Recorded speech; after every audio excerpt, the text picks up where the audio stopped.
শুরুতেই সংবাদ শিরোনাম। কসবায় খালেদা জিয়ার জন্মদিন উপলক্ষে নাসিরউদ্দিন হাজারীর উদ্যোগে দোয়া মাহফিল, মাজার জিয়ারত সহ তাবারুক বিতরণ ও গণসংযোগ। Staff reporter KTV news desk report. হৃদয়ে কেটিভি। কসবা টিভি, হৃদয়ে বাংলা। বিএনপি চেয়ারপারসন বেগম খালেদা জিয়ার জন্মদিন ও সুস্থতা কামনায় কসবা এতিমদের মাঝে দোয়া মাহফিল ও আড়াইবাড়ির দরবার শরীফ পীরে কামেল আজগর আহমদ রাদিয়াল্লাহু তাআলার মাজার জিয়ারত শেষে এতিম শিশুদের মাঝে তাবারুক বিতরণ করা হয়েছে। শনিবার বিকেল থেকে সন্ধ্যা পর্যন্ত কসবা আখড়া এলাকায় ব্যাপক গণসংযোগ কর্মসূচি পালন করেন কৃষি দলের নেতা ও কসবা আখড়ার আসনে মনোনয়ন প্রত্যাশী নাসিরউদ্দিন হাজারী। এ সময় তিনি বিএনপির ঘোষিত ৩১ দফা দাবি বাস্তবায়নে লিফলেট সাধারণ মানুষের হাতে তুলে দেন এবং স্থানীয় জনগণের সঙ্গে মতবিনিময় করেন। গণসংযোগে কয়েক হাজার নেতা কর্মী অংশ নেন। নাসিরউদ্দিন হাজারী বলেন, দেশ নেত্রী বেগম খালেদা জিয়ার সুস্থতা কামনা ও গণতন্ত্র পুনরুদ্ধারের জন্য বিএনপি আন্দোলন চলবে। স্থানীয় হাটবাজার, গ্রামীণ জনপদে অনুষ্ঠিত এই গণসংযোগকে ঘিরে এলাকায় উৎসাহ উদ্দীপনা লক্ষ্য করা গেছে।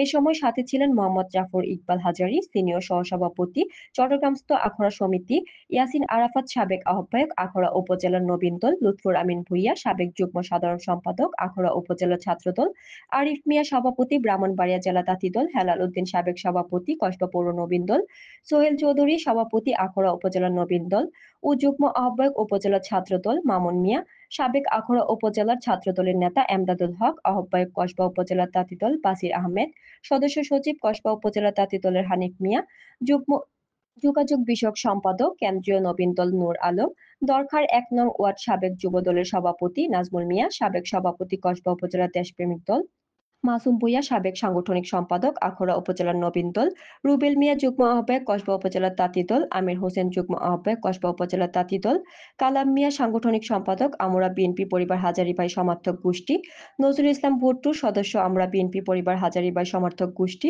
সাগর মিয়া সদস্য, আমরা বিএনপি পরিবার হাজারীবাই সমর্থক গোষ্ঠী। এছাড়াও কসবা আখড়া উপজেলার সকল নেতৃবৃন্দ সফরসঙ্গী ছিলেন। গণসংযোগের ফলে রাস্তাঘাটে প্রায় ২ ঘন্টা যাবৎ যানজট লেগে যেতে দেখা গেছে। আসসালামু আলাইকুম। প্রিয় কসবা আখড়াবাসী, আপনারা আজকে আমরা ৩টার থেকে শুরু করেছি। বিশেষ করে আজকে আমাদের দেশনেত্রী বেগম খালেদা জিয়ার ৮১তম জন্মবার্ষিকী ছিল। ওনার জন্য দোয়া এবং আমরা তাবারক বিতরণ করেছি। আড়াইবাড়ি দরবার উপস্থিত ভাইয়েরা, এই বিগত সন্ত্রাসী স্বৈরাচারী সরকারের আমলে আমরা কথা বলার সুযোগ পাই নাই। বিশেষ করে এখানে এসে কথা বলার মতন আমরা অবস্থা ছিল না। আপনারা জানেন ১৭ বছরে এই স্বৈরাচার সরকার এ দেশটাকে কতটুকু পিছিয়ে নিয়ে গেছে, কত সন্ত্রাসী কার্যকলাপ করেছে, কত দুর্নীতি করেছে। এই দিনের পর রাতে দিয়েছে, রাতের পর দিনে দিয়েছে।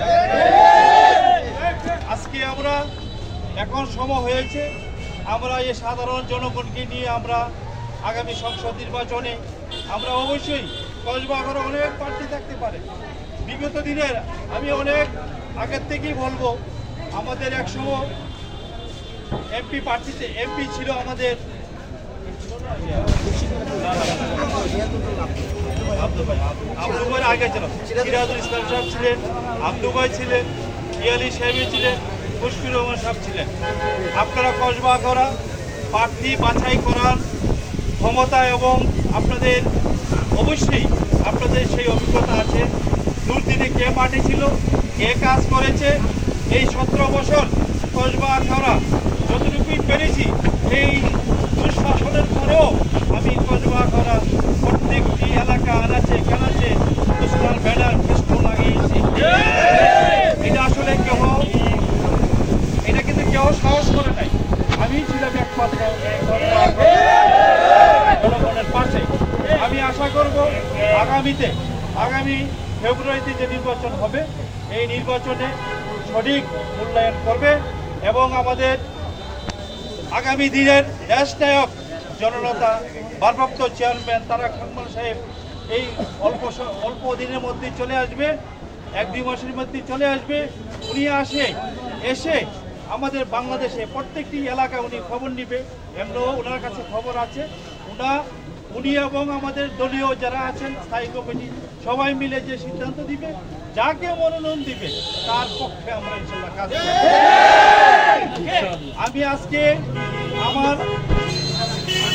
আমার এখানে 31 দফা, এটা আমাদের ভারপ্রাপ্ত চেয়ারম্যান জনাব তারেক রহমান উনি ঘোষণা করেছেন এবং আমাদেরকে বলেছেন আপনারা এই 31 দফা বাংলাদেশের রাষ্ট্র কাঠামোকে পরিবর্তন করা, এই ফ্যাসিস্ট সরকার রাষ্ট্রটাকে একটা ভঙ্গুর করে ফেলেছে। এটাকে 31 দফাতে সব কিছু আছে, এই রাষ্ট্রকে কিভাবে করলে আগামী বিশ্বের মধ্যে একটা মডেল তৈরি হবে, এটার মধ্যে 31 দফার মধ্যে আছে। আপনারা 31 দফাটা আপনারা ভালোভাবে পড়বেন, দেখবেন 31 দফা যদি আমরা সঠিকভাবে আমরা কাজ করতে পারি, এই বাংলাদেশে আর কোনো অভাব থাকবে না, বাংলাদেশের সম্পত্তি থাকবে না, আইনের থাকবে না।